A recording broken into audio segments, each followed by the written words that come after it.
side rebounding is another one. And this is one I put on here from personal experience. We lost a game, a regional game when I was coaching in college because our weak side rebound was so bad. It was actually the one that sticks out at the end of the game. And it wasn't the last second play, but it was towards the end of the game.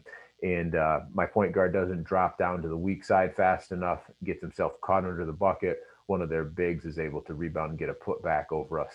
If we had rebounded that ball, we would have had a lead going into, the last possession or two and given ourselves a much better chance of winning. And ultimately we lost. And that's a play that sticks out in my mind that if I had done a better job coaching and just teaching the repetitiveness and the necessity of weak side rebounding, that game would have been ours. So I took that as a coaching loss more than a player loss because I hadn't emphasized it as much. Of course, they knew it to do, but it wasn't something that we had spent a lot of time on. And when it counted most, we missed our opportunity.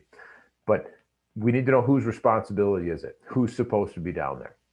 In the story I just gave, the point guard was down there. We knew whose responsibility it was, so we had that one checked off. But oftentimes, if players don't rotate down, there's weak side rebounds. It's because they didn't know they were supposed to be there.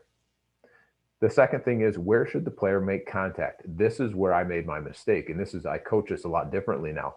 All of my players know, we go over, when a long shot is taken from the three-point line, it typically lands about 10 feet outside the rim.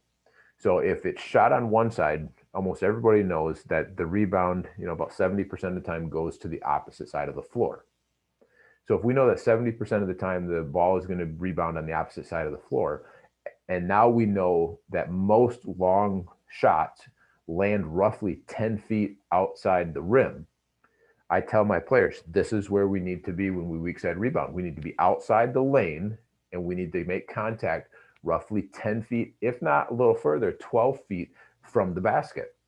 That gives us the best chance. Now, if there's a big guy on that low block, we're going to stand right there on the low block. But the way teams starting to play with 5 out or 4 out, there's not somebody on the low block all the time. So you're rebounding against a perimeter player who's coming in from the three-point line.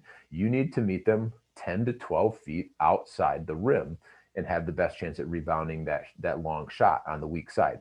So we go over that with our players. We incorporate that into what we do in our shooting drills so that players understand. We point that out in film if somebody misses it. We have not had too many poor weak side rebounding teams because we've explained it to them in that manner. This is where the shot's taken. This is where it's likely to be rebounded. If it's rebounded there, we know it's going to land 10 to 12 feet out. This is where you need to be. And now it's up to them to execute. All right. So we've got the first and second bullets there. And then the second thing, it needs to be automatic. And if you do it enough, players will automatically be that weak side rebounder so that you don't get beat. Now, if you play a zone, sometimes the zone shifting can be a little bit different, but players still need to know those first two things so that you can do it automatically. But weak side rebounds, I can't tell you how many times I watch film and I am trying to scout an opponent and get ready. And when I see that they don't weak side rebound well, that's an emphasis of mine. We need to crash the boards on the weak side. They're not going to get there and stop us if we miss a shot. And there's been more times than not that when we've practiced it and we go into the game, we get 6-8 points off weak side rebounds because nobody's there. It's hard for teams to compete if they're not going to get on that weak side and rebound and block out.